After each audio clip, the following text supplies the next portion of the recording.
Okay. Good to see But I see the live. All right. So we are live, and welcome everybody. It does take a minute for the participants to come over. Hi, Lindsay. I see you're on. Kelly, Emily. Everybody's kind of moving over the waiting room the way that we did. Yeah. So welcome everyone. Good morning. Oh, thank you, Lindsay. I always wonder if people can hear me. So far, so good. Yeah. We haven't lost anybody yet. So that's good.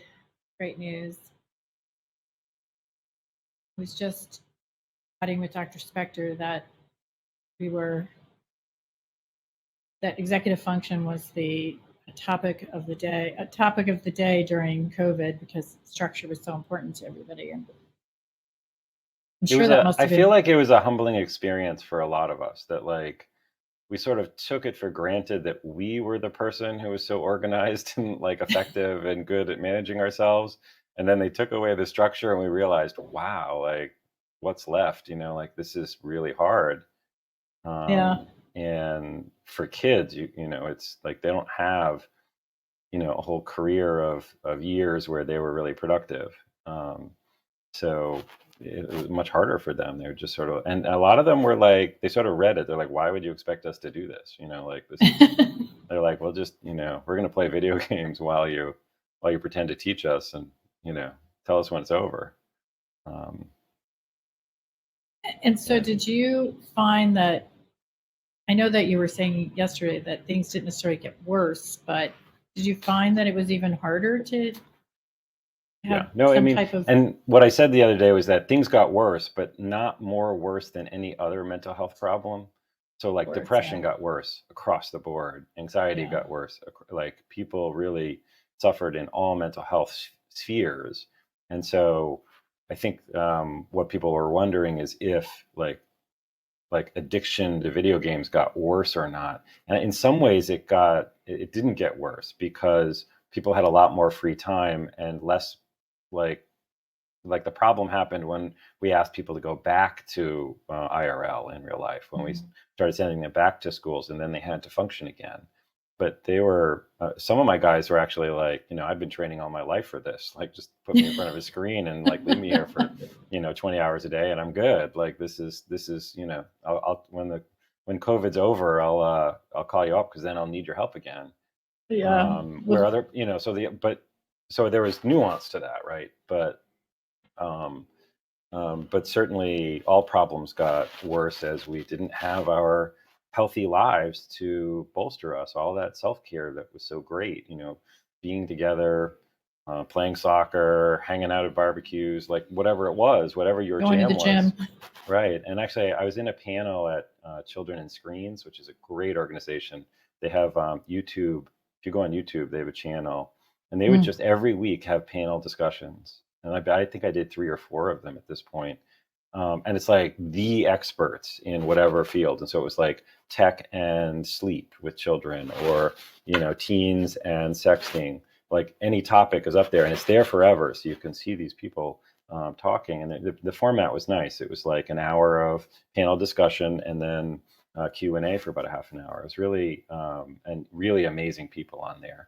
The Yale sleep study people, and it's you really were getting people who were just amazing, and those are just up there and free. You can just watch them anytime you want on children's screens. That's great. Is that one of the resources that's on your slides, or it's not? It's not. So you should put it in the chat. I'm going to add that. You just caught me. I told you all my resources are in the last few slides, and this one's not. So that's fine. We will add that to the links that we send out to everybody. And I just want to welcome everybody. I know that people are starting to log on. And if you can hear us fine, please just let us know. Good morning. You can enter into the chat so you can practice doing that, because after Dr. Spector's presentation, we're going to go ahead and do an elongated Q&A so we can get your questions in there. So if you wanted to. Thanks, Alba. Good morning. Good morning, Teresa. It's great to see you. Hi, Alex. Great. Okay, good. Of course. Well, we're going to go ahead and get started because it's 9:01. And I know I see the ticker still going, but I wanted to welcome everybody and jump as quickly as we can into Dr. Spector's portion here. But I do want to, of course, informally welcome you, Dr. Spector, and then I'll more formally welcome you here in just a few slides. But for those of you who are here for the first time, my name's Debbie Rosen, and Lindsay Toms is in the background. She and I are the owners of the Study Pro. You can see her behind me. And we are an executive function and study skills center. And of course, there's a huge relationship between executive function and the topic that we're going to be talking about today, or challenges with executive function. But what we really focus on here is on the academic side and some of the impacts that kind of underdeveloped executive functions have for students. And so, of course, on the right-hand side of the slide are some of the skills that we try to work with kids to develop. And we do that in the context of individual support in a homework center where I'm sitting right now, and with study skills courses. And then we've, over the last few years, increased our writing coaching because there's such a dependency on executive functions for writing, especially as we get to longer term writing assignments. And I wanted to share a couple of upcoming workshops. So we have these monthly. Most of you that I see on here, I recognize your names, and so we're really glad to have you back, but welcoming all the people who are new. So the next month after the holidays, on the 19th of January, we have a webinar called Proactive Strategies to Prevent Reactive Parenting. And so for all of us who feel that we may be too reactive sometimes or too often, Tina has really practical strategies, and she's also hosting a parenting workshop that we'll be providing more information about. All of this is on our website right now under our events, so thestudypro.com under our events. And then a friend of both Dr. Spector's and mine, and somebody who's presented a number of times, and we continue to ask him back, as we do, of course, Dr. Spector, is Dr. Jonathan Dalton, and he is he's the founder of the Center for Anxiety and Behavioral Change, and he's going to talk about practical strategies to help our children with anxiety on the 9th of February. So again, all of this information will is in this link that Lindsay just shared in the chat. Thank you, Lindsay, on our events calendar. And for everybody, just to know, we are recording this presentation, and so we're going to send out the recording, a PDF of the slides, and then all of the resources that are mentioned are in the back of the slides, as well as anything that might not be in there, like the children's and screens, will add to that. So as I mentioned earlier, if you weren't on, we're going to start with a presentation by Dr. Spector, a brief presentation, 35 or 40 minutes, and then we're going to open it for questions. So if you do have questions, you may want to wait, and then I'll moderate and kind of try to make sure that we can get through as many as possible. But first of all, I want to re-welcome you to your second presentation here. The first was pre-COVID, so you were here live in this spot, Dr. Spector, and obviously you and I have a long relationship, and as I've had specific approval from my son to share, you've had a long relationship with my son, and life-changing for him, and I recommend you every moment, every chance that I can, because you are certainly a nationally recognized expert in digital addiction. And certainly for the last 15 years, you've really specialized in that area in the treatment of compulsive tech use.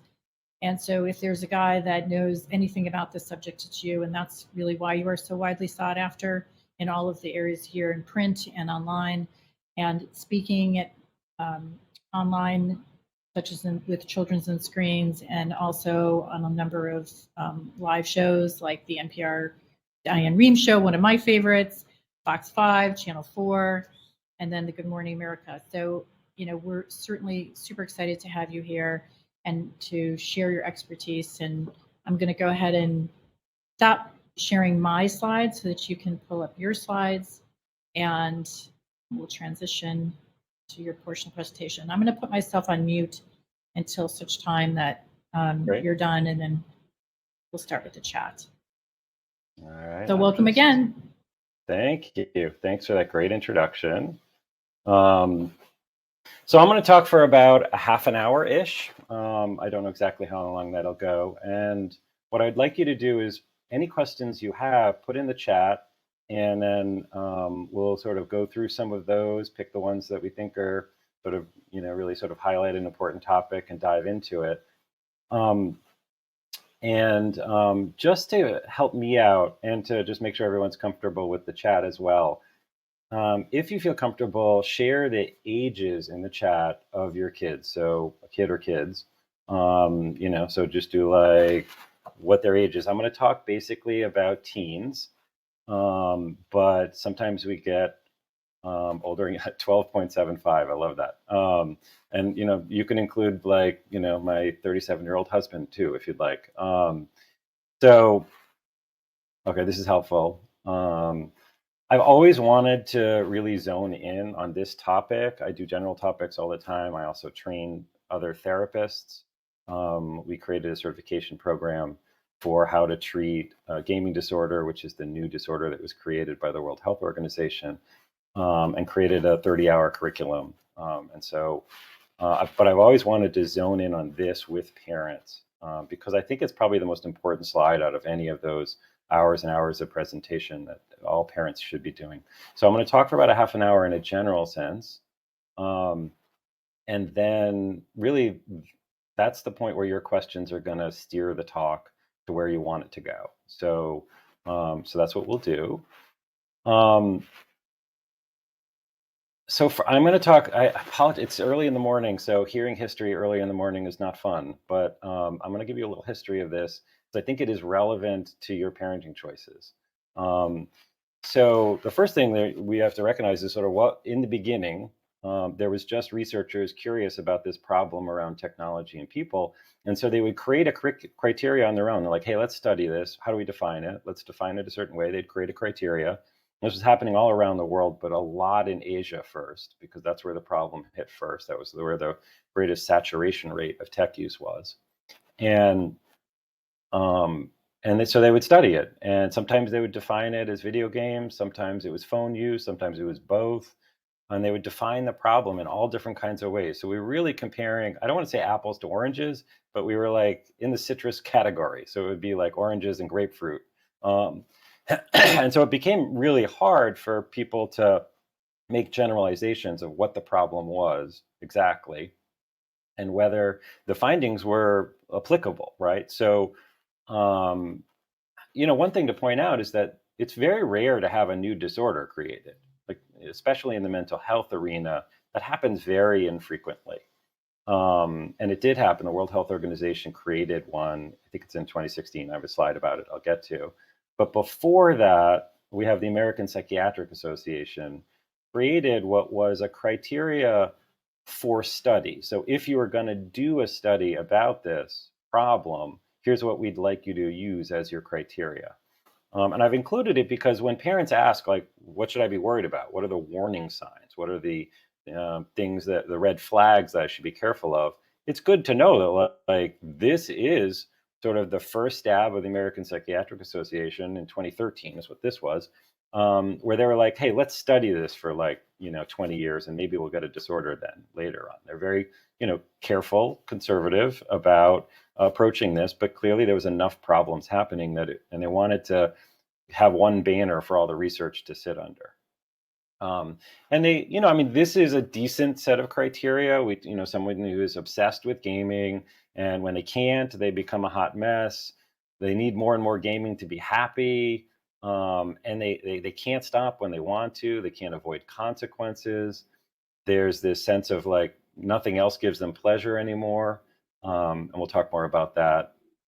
And they can't avoid consequences. So they game to the point where they lose a job or do less well at school or lose friendships. They lie about their behaviors. And I used to say to my guys, like, I understand you're going to lie to your parents, but if you lie to your friends about what you were doing this weekend, then I want you to really, really pay attention because that's messed up. They use it to, they use it to affect their moods. We'll talk more about that. And it has to happen for a long period of time. In this case, I can't remember exactly what it was, but often it's over a year and it has to be clinically significant. Now, one of the things that one of those children in screens panel discussions really was about, like, can you diagnose gaming disorder during a pandemic? And the entire hour and a half long talk, I could tell you, landed with no, right? You can't. And the reason is you have to have a significant impairment, clinical impairment in multiple domains of your life: social, academic, work, and of course we were all having, all of those domains were largely impaired during the pandemic, and so you couldn't assign it because of the video games. You couldn't say it was because of tech use. Now we can, of course, diagnose it now that people have other opportunities. So now the World Health Organization decided to do what was a high drama stakes experience, which is they just decided to skip the line and make it a disorder. And this was very controversial. Like normally these things play out very slowly, very bureaucratically. And I think the World Health Organization was under very significant pressure from other parts of the world, from Asia, where the problem was much more significant. And so they decided to just put it in pen and not wait for, another round of research. And I mean, the controversy was real. Like, Canada, I remember at one point was like, we're just not going to recognize this. Like the whole country just decided they're not going to recognize it. It was a kind of a big deal. Now, this diagnostic criteria is much vaguer. It's much more of a description. It's like you're obsessed with gaming to a point where you're prioritizing it over major parts of your life. And it's affecting you in a clinically significant way. And it has to happen for over a year before you can get diagnosed, which is very vague, you notice, right? And it doesn't, I mean, if I'm going to criticize this criteria, it doesn't really speak to the developmental trajectory of the child. So are we really saying like a 27-year-old and an 8-year-old are having the same criteria? Like this is definitely a work in progress, but it did shock the whole universe. So these are our starting points. I could talk about this for way too long, so I'm going to move along. Okay, so let's talk about what's happening in the brain. And this is why the pivot happened also. Excuse me. So for many, decades, really, the American Psychiatric Association was saying that like this is not its own problem. It always happens with ADHD which is attention deficit hyperactivity disorder. It always happens with depression or anxiety. So really, this is those problems manifesting in a digital world. And I think there's merit to that in many ways. Like that was functionally in my office. Like there always were comorbid problems that were tied to this. And that's what makes the treatment so challenging, is because you have multiple problems happening in the same way that you might have someone who's really significantly depressed and then become an alcoholic. So now you have two problems that are sort of intertwined. But what happened was there were a series of brain scan studies, and really a large number of them at this point. And those scan studies demonstrated that you could actually see a difference in people's brains when they were compulsively using technology and meeting criteria. And we know how the brain changes when someone's addicted to heroin or to alcohol. And there are morphological and functional changes that are captured in a scan. And what pivoted both the American Psychological Association and the World Health Organization was these scans were showing the same biological changes. So the same neurobiological, morphological, or functional changes were happening in people who met the criteria. So that meant there was something there, right? And so that's where they created their criteria, and the World Health Organization then followed. Now, what's happening in the brain, and this discussion, I don't want to be too rich about it, but basically, your brain has a system in which dopamine is the neurotransmitter that's implicated for all pleasure that you experience. And when you're an addict, you're getting unnatural amounts of dopamine, right? And so that whole system gets sort of torched. The dopaminergic pathways are getting hyper stimulated, and then there's also a withdrawal piece that's coming. Now, for video games and tech use, you're not putting something in your bloodstream. Instead, what's happening is you're having an experience that is unnaturally stimulating.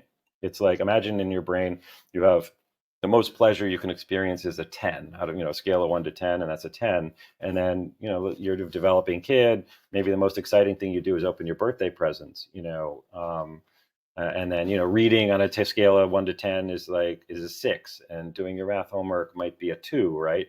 Now we um, now we add something like video games, which is peak dopamine, and the reason is you're not quite sure you're going to have a good time. It's intermittent reinforcement.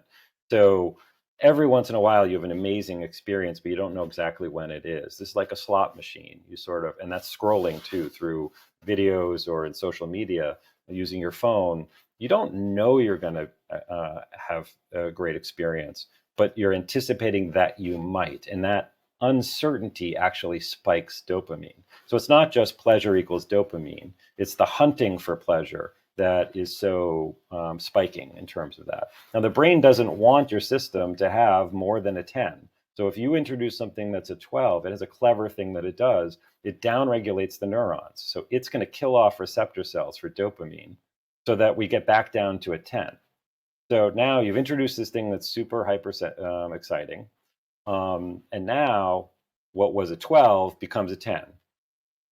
But everything else goes down a corresponding amount. So reading, which was a 6, is now a 4. Math is now a 0, right? And so everything, that system is for all pleasure, right? And so what you see is one of those symptoms in the DSM criteria was other things don't give you as much pleasure anymore, and that's directly speaking to this dopaminergic effect of the downregulation of the neurons. Okay. If you throw in more questions about biology, I can talk more about it, but it's like interesting, but it's not like, so what do I do about this, right? So why do we go to these places online? Why do we play video games? When we do studies about, and we ask people and evaluate, like, why are they going there? Here's what they cite. This is a massive number of studies I looked at, and just sort of here are the kinds of things that people are finding in those studies. All of the things that I'm talking about can be found. The studies are cited at the end, the last 3 or 4 slides. I tried to capture everything. I might have missed 1 or 2, but most of them are there, just, if you want to reference that. But this doesn't, not all of these things are good or bad, right? But we go there because, it gives us all kinds of great needs and feelings. And when I'm treating people in my office, we have to know what those needs are, because those are deep psychological needs that are being met in some ways in a virtual environment. And so you want to pay attention. It can be very illuminating about what issues people are experiencing. And if this is the road that gets you there, it's also the road that gets you out. You have to bring these needs from the virtual world to IRL. IRL stands for in real life. So if you're feeling like a real sense of mastery or like that you're really valued as a team member, that chances are that means in your real life you're not getting that. And if we can bring it to your real life, it really makes a difference. The technology shifts to being a more like, hey, this is entertainment, but it's not how I'm fundamentally like sort of making myself feel good or better.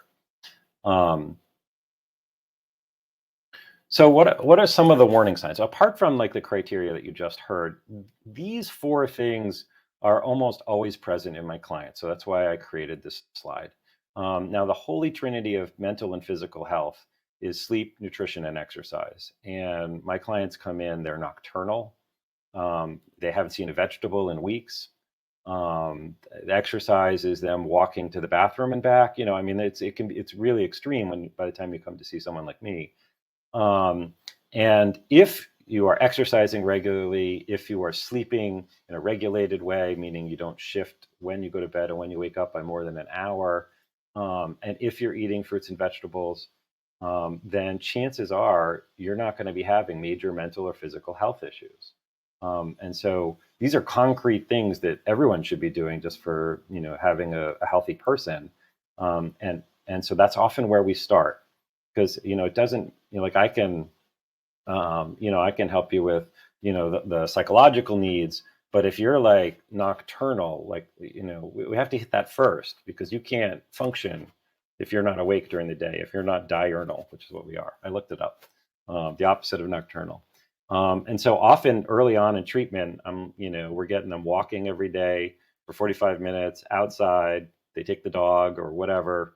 And and that gets them sunlight exposure. It gets them to help them regulate their sleep. I'm introducing. I get way into the details. I'm like, all right, we're gonna have a smoothie every morning. You're gonna have at least 3 or 4 vegetables or fruits in there. Hide it with whatever you want, but we need some real nutrition in there. I get them on vitamins.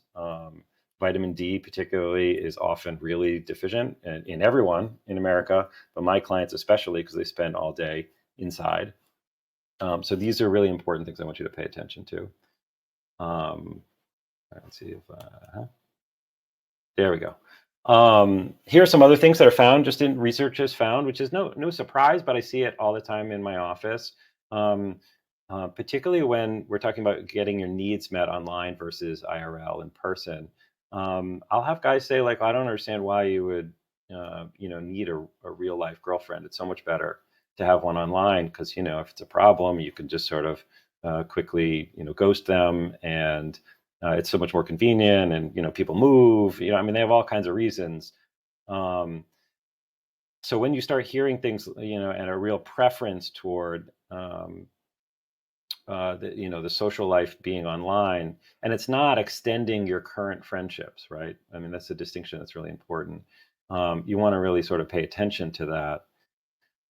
Obviously, we use technology all the time to extend our friendships. So particularly like kids who are in special schools or private schools where people live very far away from each other, this is the way they hang out. They hang out virtually, and that's how you hang out with your friends a lot of the times.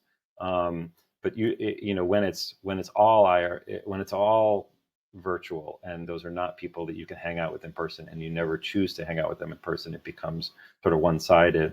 That last piece, which is addicted players play to avoid dissatisfaction. If you're familiar with the addictions literature, this one would be a flag for you, because that is what addicts say about whatever drug they're taking. They're not doing it to feel good. They're doing it to feel not bad.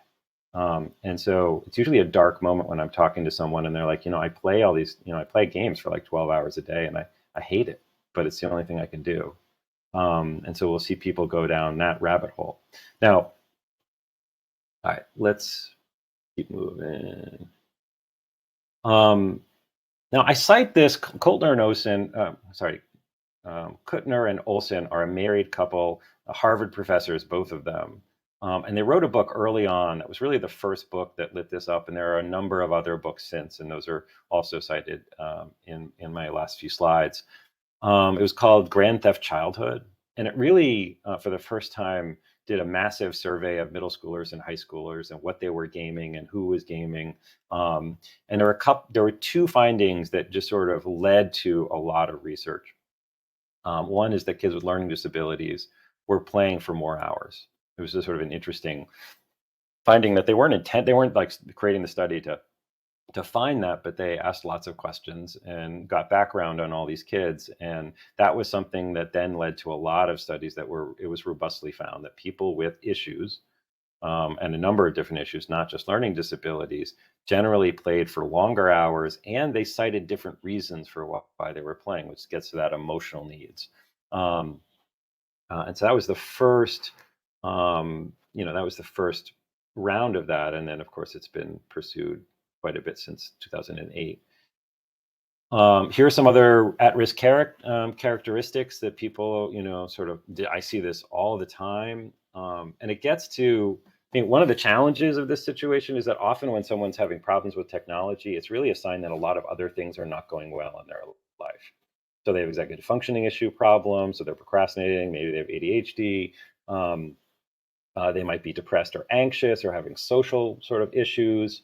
And all of that kind of merges together to create a giant sort of snowball of problems. So when you're treating it, you can't just like control the tech. You have to get at the problems that are etiologically related to the tech use. So one of the discussions I often have with clients is many of these problems, the technology is functioning as escapism. So it's um, people are going there be whisked away. It is a dissociative experience to game. You start gaming or using your phone and you forget about everything. You look up and it's like hours later and you were supposed to do a bunch of stuff. And that happens to everybody. It is a dissociative experience, where you sort of lose track of time and space. And you could see how that would become a coping strategy. Like, you're upset, and so you whisk yourself away. And everyone does that to some extent. But what I'll say to my clients in my office is, okay, if this coffee table caught on fire, how would we deal with it? And they give me all the A+ answers, throw water on it, get in the fire extinguisher, call the fire department, run, all of those things, right, are good answers. And I say, why are those the right answers? And the reason is it avoids the obvious consequence of danger to self, right? I mean, we are avoiding the consequence by doing those things, by directly dealing with the problem. And I said, well, how come you didn't say, well, let's just wait and see. Let's just see if it, let's ignore it for now and come back in an hour and see if it's worse. And the answer is, well, obviously this is too dangerous for that, and that's not going to solve the problem. Fires don't go out. And then we make the metaphor of just like, well, that's really what's happening in your life, right? I mean, you have all this homework that's, you're behind on, and you're, ignoring all these other problems, and then you ignore them more, and then they get worse, and that creates a need for more dissociation. And so it becomes this vicious cycle. So these are the most common sort of best friends that come in my office with compulsive tech use. So everyone who comes to see me is there with some pattern where they're doing something too much, and it's tech. And my office is an homage to all things technology. You can't really see it too much, but I've like stuck it. Maybe I can turn it a little bit. Like, now the light's gonna block it. But there's like, I have like guns mounted on the wall over here, and figurines everywhere that are all things video games. So people can come and they feel like comfortable talking about it. And I play video games, and so I can talk the talk, and people will be comfortable sharing with me all this stuff. One of the things that that speaks to that original American Psychiatric Association's sort of policy is that the vast majority of time, this top row, autism, anxiety, depression, and ADHD, are really the reason they're here. So those problems have then led to compulsive tech use. Now, I've done whole talks, and actually part of that curriculum was just on the comorbidity. How do you treat this problem when it's coming with some of these other issues? And I train psychologists and mental health professionals to evaluate and for these problems, because they're most commonly there, and that changes what you do. The road that leads you toward this problem determines what road leaves you out of the problem as well. And the strategies you use change completely depending on whether you're there with autism or depression or ADHD or whatnot. So that's something to be aware of. You have to sort of, it's not just like one fit, answer, for all problems or all people. You need to know why and create a functional evaluation of just sort of, why is this happening? What's the etiologically that's impacting and making this compulsive pattern so relevant for the person and maybe the best choice for them in their minds. And then that starts you on the path of how are we going to untangle this. So I put this slide in here. I don't really want to talk a ton about it, but just so you know, there is a rating system for video games, kind of like movies. It's really straightforward, and I really recommend that you pay attention to it. So I put this in here. I can talk more about it if people want to throw a question in there. But basically, there's two ratings for all video games. There's a general age, so it'll be like E, which is everyone, and then E6, I think it's 6+ or 10+. So if 10 and older, then there's teen, which is obvious, and then M-rated, which is 17+. And then there's also content descriptors, which is sort of like, why did it get that rating? Is there a lot of blood and gore? Is there cartoon violence? Is there, for the younger games, is there drug use? Is there gambling? Is there nudity? Is there prostitution? It will tell you why it got that rating. Kids don't want you to read this, right? This is a good first place. Also, familysafemedia.com. And actually, that should get put in the. I'm not sure that that's in my resources. They have a fabulous.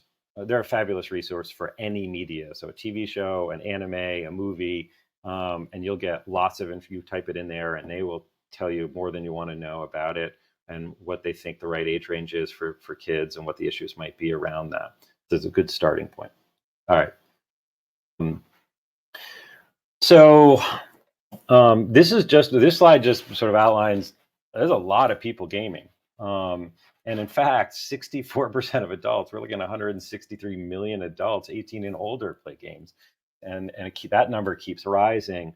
Also, while more guys than girls game, that disparity keeps shifting. So when I started this gig 15 years ago, guys, it was a massive difference.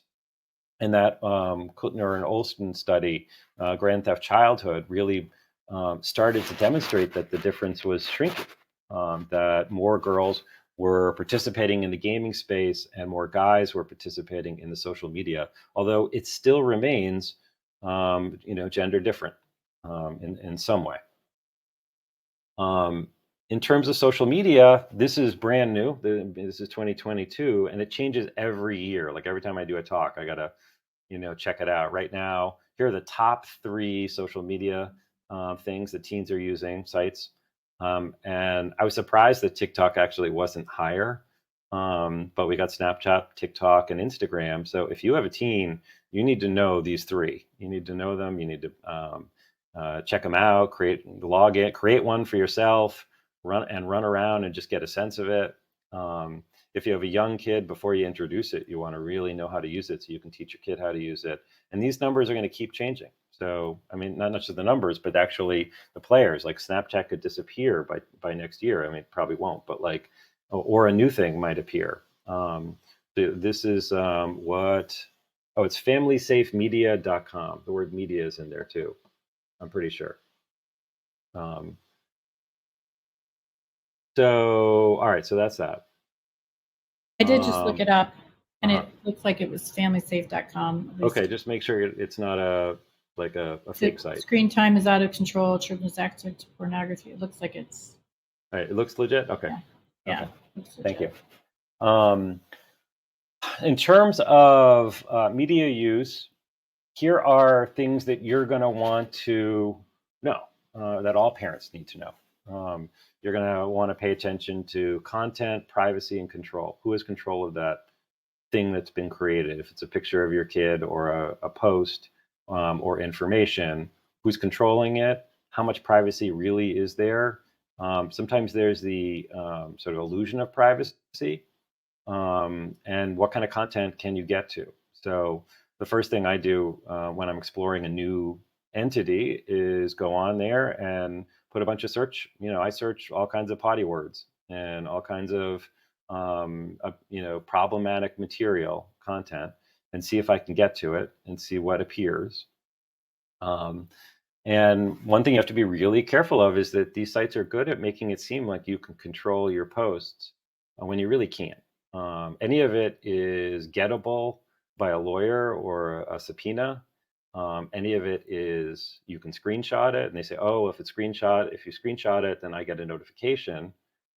But if you take your phone and you're looking at the site from your computer, you can take a picture of this of the post, and then someone's gotten your content. And of course, in the words of Mark Zuckerberg, the internet is written in pen. And so, kids need to be prepared for this at the right age to recognize that this is a public space that they're going to. When we, people who are my age, which is 50, were teens, our responsibility, we were trying to understand ourselves and the world around us, and by interacting with it, right? And we went to public spaces to do that, which involved the mall and the other kids who were wandering around, and you'd get in trouble with the mall cop at the worst. I don't know, it was not, but you'd learn about yourself and the world that way. Now all public spaces basically are virtual, and that's how teens are using these sites. And of course, cyberbullying is a big deal. It's so much easier to bully someone and bother someone now. And so you need to be, you could do a whole talk on that. You need to be tuned in to how to help teens cope with that. And that these things do affect mood, self-esteem, and friendships. Absolutely. If you post that, then people are going to know they weren't invited to it, whatever it is, and that can really be hurtful.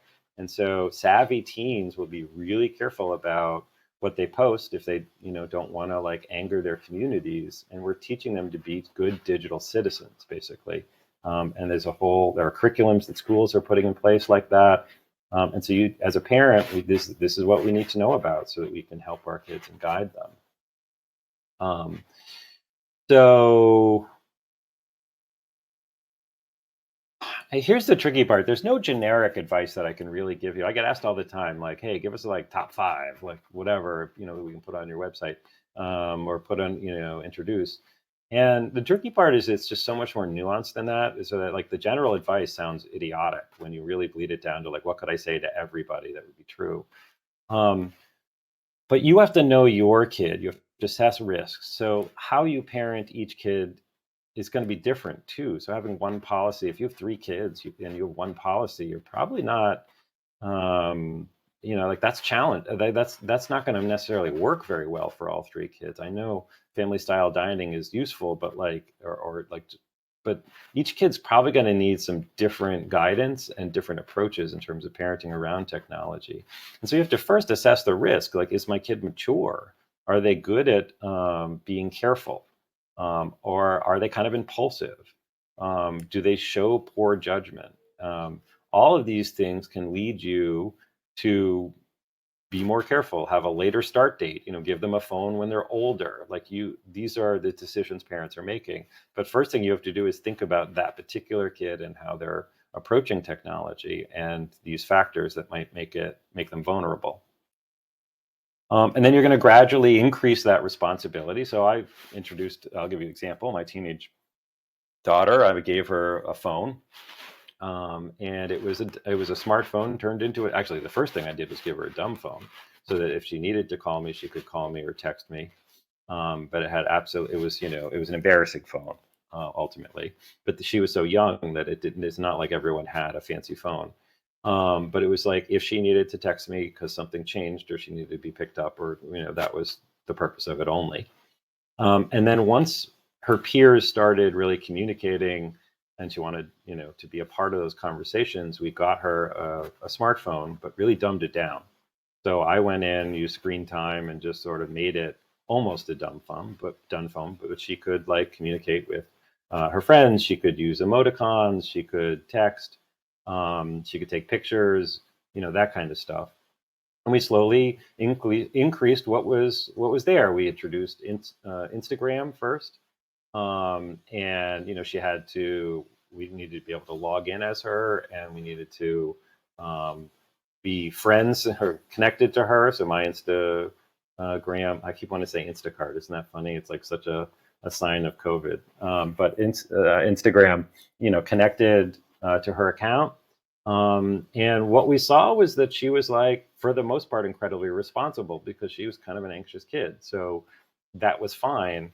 My son, completely different approach. He's sort of goofball. He's impulsive. He's a little young for his age.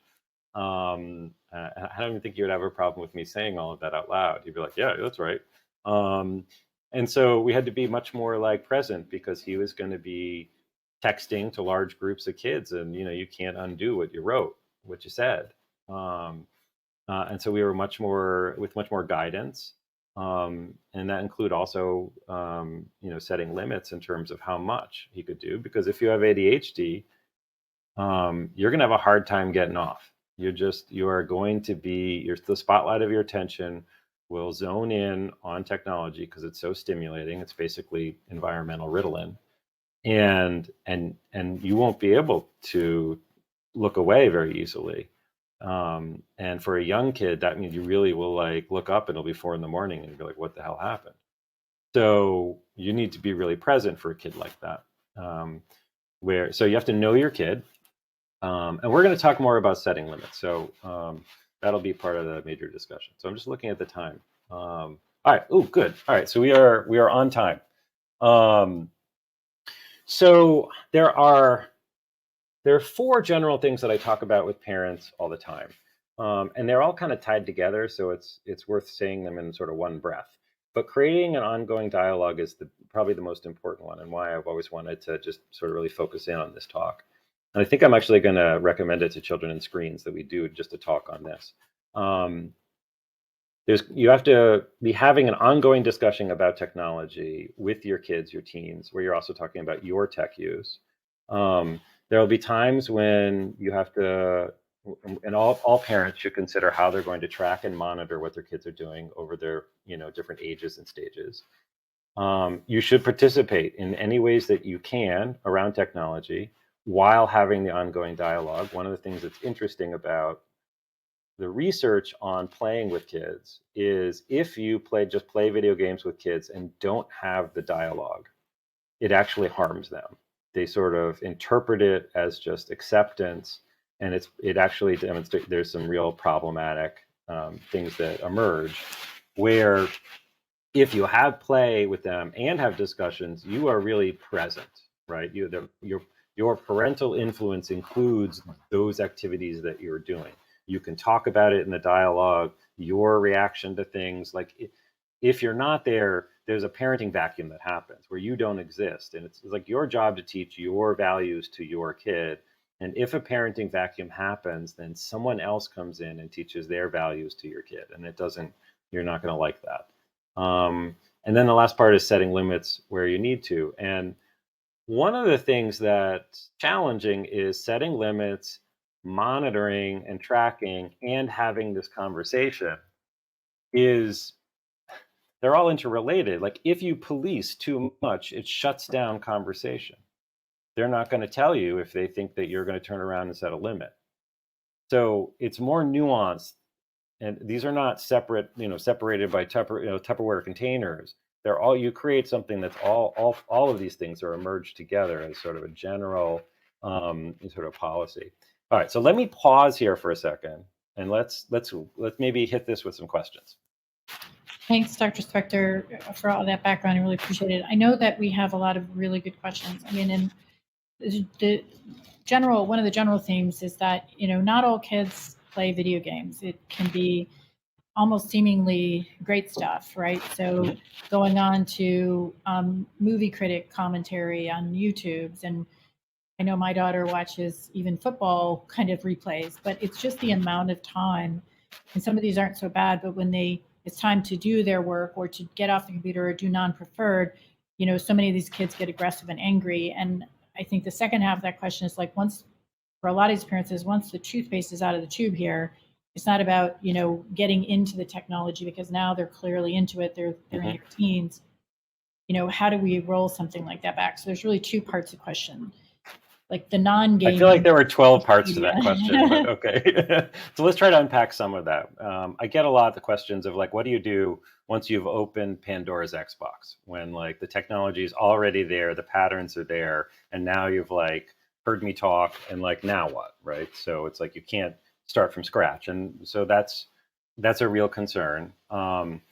In terms of tech use, right now the diagnostics came in around gaming, but that's not what I see in my office. I mean, most of us were awash with all of this technology, and we jump from one to the other.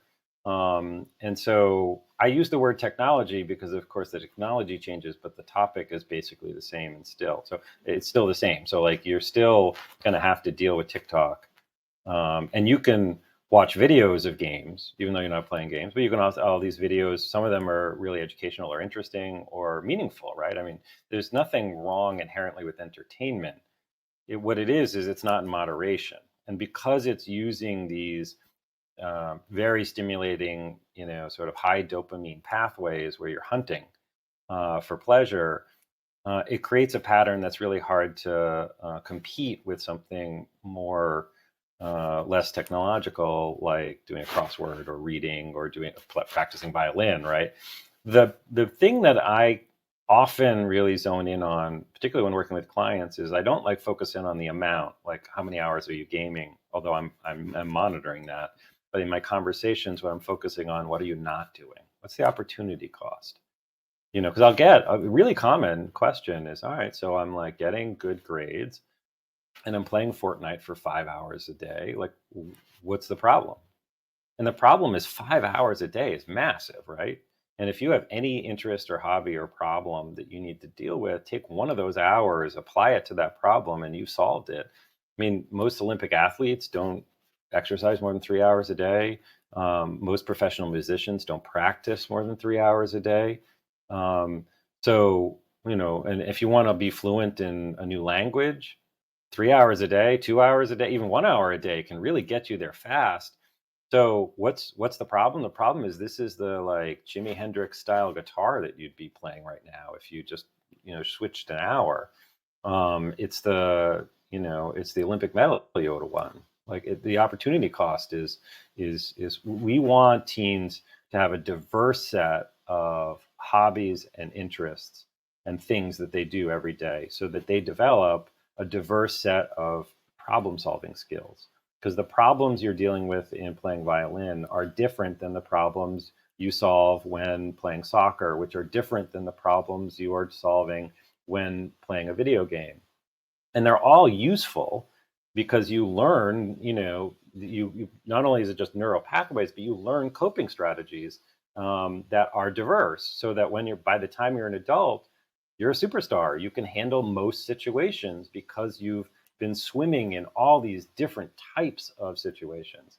And so it's not that video games per se are the problem, or that just watching videos is the problem. It's just the sheer amount of opportunity cost that's being and adults are good at spotting opportunity cost.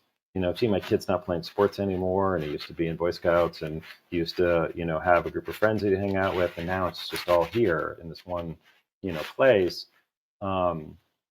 Kids are not good at identifying the opportunity cost. It's a harder sell. So do I hear you? One of the things I hear you saying is that when, obviously we're talking about how to talk to your kids about technology, that you don't want to hide this with them, right? That you want to not make, if I'm hearing what you're saying, you don't want to necessarily make, the phone or computer or the social media is the bad guy, but it's really, the value systems and morals, right? The things that you want for your kids. And then do you then recommend that you're sitting down now, you're with this child that maybe was doing well and maybe not doing as well now, and then how do you start that conversation with Right. them? I've noticed that. Yeah. I have strong opinions about this. So one is if you're going to have an ongoing dialogue, so you're going to like once a week, once a month, whatever rate, maybe over dinner or some other task, to start talking about tech with them. Realize that this conversation is them talking mostly and you listening and asking questions. And you're not actually asking about the technology, you're asking about them. Their whole lives are online. And so you want to know them. And that sells well, right? It's like, I want to know my kid, and my kid is on here doing all this stuff. Tell me more about what you're doing. I'm just sort of fascinated by, you love this stuff. I hear you like, laughing or like getting like, if you approach it as, I just want to know you, and I'm curious about you, that will go well. If you say like, hey, I went and heard a talk, and this like guy with a doctoral degree said like that we need to talk about this, or you approach it from an anxiety perspective of, I need to make sure you're okay, that's not going to go well. That's starting off with the message of, I don't think you're careful, even if it's true. I need to protect you, versus I need to know you. But once you're having the conversation about like what they're doing, and they start feeling comfortable sharing with you, like, oh, you can ask great questions. Like, what's the weirdest thing you've seen? What's the most cringy comment you have experienced that you're willing to tell me? What's what can those kinds of questions can lead to really deep discussions where they get, they're telling you about you and they love it. Teenagers, once they, particularly if they don't think you're about to like freak out on them, if you can stay calm in those discussions, even if they raise concerns, that can be really helpful. And what I recommend is that when they tell you something that's scary or concerning, right? you don't hit that topic right away. So you're like, you sort of hear it, you make sure you understand it, and then you have a separate conversation. If there's two parents in this household, you separate conversation. What do we want to do about that? Let's think about this. Let's because let's make an action plan, and then you come back to it. You can always come back to it. I remember something that you said to me when we first started having these discussions that I kind of wanted to loop back to it, because now that I've really gotten a good sense of you and what you're doing, like, are you ever worried about blah blah blah blah blah? Like, are you ever concerned that, like, one of the things that came up for me is that I was just, concerned about this, or you softly go into it, and sometimes, believe it or not, that's enough. Like, you raise like an eyebrow, a little bit of like, I'm a little worried about that, and they'll be, in their own little way, they'll start changing or being a little more concerned about it. And those kinds of course corrections are non-combative. They're not confrontational. They're not, I need to take this away because you did this horrible, like, it's more like, we want to make sure that you're okay, and I'm wondering about this. And especially with older teens, you're really more of a consultant at this point, and what you have that they don't have, like, they are natives, they know this stuff, they know the technology, they know the culture, but they don't have a fully functional frontal lobe. They don't have good executive functioning skills. And you bring that to the table, and you are good at analyzing risk and evaluating potential threats in a way that they aren't. And you're good at problem solving, because chances are your childhood was not in front of a screen. It was, doing all kinds of diverse other things.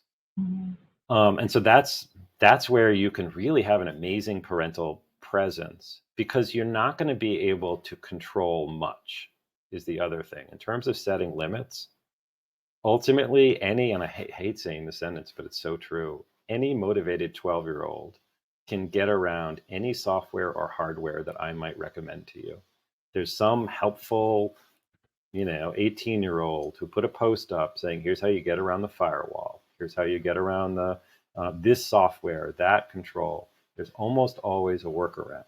So what you need as a result is you need to prepare these kids for what they're going to see, and you need to and deal with. Try it as best you can when you can exert that control potentially, particularly if there's high risk.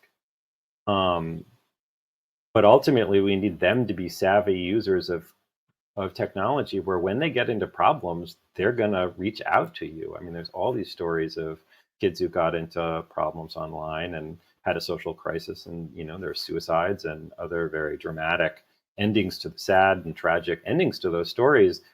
And it's because they didn't feel comfortable talking to someone, to raising it with an adult, saying, you know what, I'm having a really hard time. I made this stupid mistake. I posted a picture of my body part, to a boyfriend or girlfriend, and now it's gone viral, and I don't know what to do. I go to school and everyone's seen me. Something like that. I mean, those stories can be avoided if you have this ongoing dialogue where they feel comfortable sharing with you. And I guess to kind of take that to the next level, which is another question that we have, is, I'm going to tie these together. How do you respond to your child's assertion that they can play in moderation when it's clear they can't? In this case, your son stopped gaming for a few months to prove himself, but it seems like every time he goes back, it clearly rises the level of gaming disorder based on this criteria. And I guess I'm going to kind of tie that to the next part of question is, so we have this dialogue, which I think is great advice, asking, to tell them more and all that. Now you feel like you want to go back, and because, maybe initially there wasn't a challenge, and now you think you want to go back and put some limits, and not necessarily firewalls or things, but, you're turning your phone in at 9:00. Yep. So I know. Let me jump in on that. So typically how we define the problem is really important, actually. So I very rarely, in fact, I almost never use the word addiction or gaming disorder or, your problem with technology. I usually frame it in terms of the best friends that are there. So if it's ADHD, for example, it's all about, how's your ADHD making gaming and setting, healthy limits on yourself and being in control hard? How is it making it hard for you to to sort of be the healthiest version of yourself around technology. How does ADHD explain that why that's so hard? And and then what are the strategies if you have ADHD and you want to use TikTok? What are the strategies? There's a whole toolbox that, like, you can use. What have you tried? What works for you? Let's try something. And so you're not punishing the kid. You're saying, well, what if we tried, you putting your phone away? Or what if we tried an alarm? Or what if we tried a timer? What if we tried you gaming at different hours? Or what activities you do depending on the timing? Because, like, for example, and this is just the ADHD example, those meds, if you're taking medications, are out of you at 5 o'clock at night. So anything you do at night is unmedicated ADHD, so running amok, right? So we have to, like, look at all of that landscape to come up with suggestions. And it's like, if someone will actually sort of admit that this sometimes isn't great, like, and a lot of times they will in my office eventually, like, yeah, some parts of this aren't great. But what do you want to do about it? Let's figure out how to, like, you could try some things differently. They need autonomy. If it's done to them, then you get credit for any benefits. If it works because you did it, you the parent, then they lose credit. Like, they lose. And so you really have to have the suggestions. They have to feel like they came up with the things that they're going to try. And so that they can feel whole. I just saw someone say that they can't get to Rockville. I just had to mention that. So I think I'm about 3 weeks away of being licensed in Virginia as well. I'm not going to be physically in Virginia, but I do telehealth, and so I can do I can do encrypted video in Virginia very, very soon. Just all right, so keep going. What other There were questions? well, I think there was a lot of interest in the questions about, like, the questions you started asking. Tell me about the most cringy thing that you've seen. Are there other questions that you think could open the dialogue? So, for example, a lot of, I think, generic scenario, Dr. Spector, is that parents just think the kids are in technology too much, maybe not addicted, but maybe on the road to addiction. There's concern as some of these questions come. So what Right. kinds of things can we say that would help open up the dialogue, but also help them come up with suggestions of ways they can limit themselves more that we can agree upon, all Right. of us?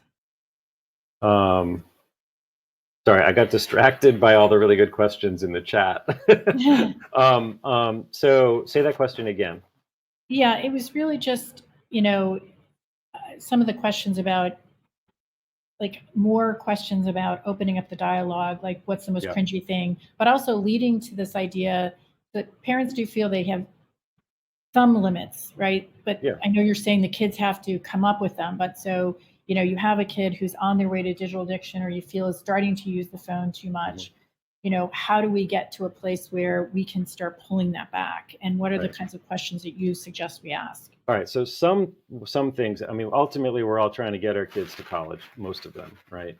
And that's where there's nobody. There's no structure really. You're just sitting there doing work on your own, or you aren't. And so we have to, in some way, be like heading toward that, right? So that's what that's the runway, if you will, is what we're trying to evaluate. And so when they think it's their idea, it's better, but it doesn't mean that that has to be the case, right? So if it is that we have to set a limit, we have to set a limit. If someone's doing something risky or dangerous, then we have to step in. If if we have a minor who's dealing with nude photos of themselves and sending it to other people, this is the distribution of child pornography, and the law is really ugly around it. And so that's a place where you just have to step in. You say, we have to delete these photos. Like, we have to, like, just to keep you safe. We want you to be a sexual, healthy person, but, like, this is actually, there's a risk here that you're not aware of. So there are certain times when you have to step in. What we're trying to do is to get them to recognize who they are and who they aren't. There's a lot of, like, well, all teens do this, or I should be allowed to do this because all teens could. But if you have ADHD, then you have to recognize that. You have to sort of, like, plan your life accordingly. And that might mean learning the hard way or the not so hard way, that, like, there are certain things that you're going to have to change about how you manage technology if you want to be successful. So whether that's, setting up real like on and off times for your phone where it shuts off on you, which you can do with screen time, for example. Now you can get around it, but if you've done it and you put a little barriers between you and that password, it can actually help you in college. Like you can, I've had a lot of guys where the success really pivoted on putting some hard limits on the phone where it was just it turned off. So you don't have to remember to turn it off. It does that, and their willingness, particularly if there's like a gaming community or an app that's really problematic for them, where they get really caught up in it, to say, okay, midterms are approaching. Dad, I'm going to give you my login. Could you log in, change the password for 2 weeks, and then by this date I'm going to be done, and then like I need to get access again. Those kinds of supportive kind of solutions where they're problem solving it is what we need, because we're not going to be there with them. I don't have a problem with the system being everyone's tech gets like locked away by a certain time. Like this is really compelling, like two compelling environments, and it has very bad health benefits, particularly if everyone in the family joins in. Like we're all going to do this. Like at 10:30, everything goes here in the study or the basement or whatever, and we're going to like put it away. One of the things that is happening when people get dysregulated, so they have these explosive reactions to transitioning from technology, is that for whatever reason, and you need to know those reasons, they're not able to handle the transition. It might be ADHD, it might be depression or anxiety. It could be they just don't handle the stimulation well. It could be that there are social implications as well. A lot of, for gaming, for example, a lot of parents don't realize that the kid's gaming with like 12 other people right now. And if you yank them suddenly, like those 11 people, the game ends, or his team loses. And that has social implications. And your kid might not be able to navigate that yet socially, or because they don't have good executive functioning skills, recognize that like, if I'm going to bed at this time, I need to stop at this time. And so they need help there rather than focusing on the fact that they got explosive when it was time to get off. All right, let me pause there. I'm noticing it's after 10. Yeah, so I didn't know if you have a couple more minutes to answer a couple more questions. Let's do one more question, and then I do have to Okay. move on. Well, I know that there is a general question about there's so many good ones, so it's hard to pick one, but there's Yeah, they're one awesome. about I'm like so impressed. If we need to lock up our son's electronics and the TV remotes to avoid him getting up and using these to avoid arguments and fights about it, is our son's behavior considered addiction? Our son? No, I mean the way that I frame that, and I all the time, is like you have impulse control problems, and in the moment, ADHD, there's only like there's now and immediately next to now, and that's it. And so if that's your system, then you're going to make all kinds of bad decisions, particularly as a teenager. And so the way we deal with ADHD is not to change the person, but to change the environment much of the time, not always. But so it's how do we change your environment so we get a better outcome? I don't go into Dunkin' Donuts. There's just no way I'm not walking out with too many donuts. Like, I mean, there are times when I was like, oh, I'm just going to get a cup of coffee, and then I'm walking out with a donut. Like, what the heck just happened? But once I know that about myself, and I'm like, I'm just not going to go there because that's what happens. Life is good. I'm not eating donuts, right? So if it is that you have a hard time in a certain environment, changing that environment, which may mean locking things up, picking when you do technology, it's not necessarily a sign of addiction. It is a sign of a challenge, that there's a problem, and you have to define that problem and make it okay. In your head, like you have to feel whole about it. Like if I'm diabetic, no one's going to say to me like, "Oh, you're such a loser. I can't believe you can't like metabolize sugars appropriately." But if I have ADHD, the constant message is, "Why can't you do this?" Right? But the answer is because your brain won't let you. Like it's very organic. We have brain scan studies. It's like really clear, but there's a difference in the way that society treats that. And so if we change the message from, like you're a pathetic loser, you can't control yourself, to ADHD makes it really hard. I know that you want to do the right thing here, but it's really hard to. So we're going to put some measures in just to make it easier for you to sleep through the night because it's so important. And man, it must be really hard for you.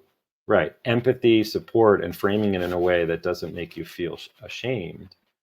And even with lying, we'll treat it that way. Like, wow, ADHD really makes it, sometimes you just sort of lie right on the, when you know you're going to get caught, like it's a lie that can't possibly really actually avoid the consequence. That's really hard for you. ADHD really makes that hard for you. Like if you frame it that way, not as a crutch, but as a an explanation that makes them feel whole, they'll often really be motivated to work on it. Well, thank you so much. We really appreciate it. Thanks for all of those great insights, Dr. Spector. I know that obviously there was more questions than we had a chance to answer, but hopefully some people will reach out to you personally and we'll have an encore performance at some point, maybe with Always like 60 to be minutes here. of Q&A. So we really appreciate your time, and thanks to everyone who joined us. I know there's a couple of people that had some challenges with the audio, but we'll go ahead and send that out as a replay. So thank you so much. We really appreciate it. Thanks, everybody, and have a great day. We'll see you next month. Take care.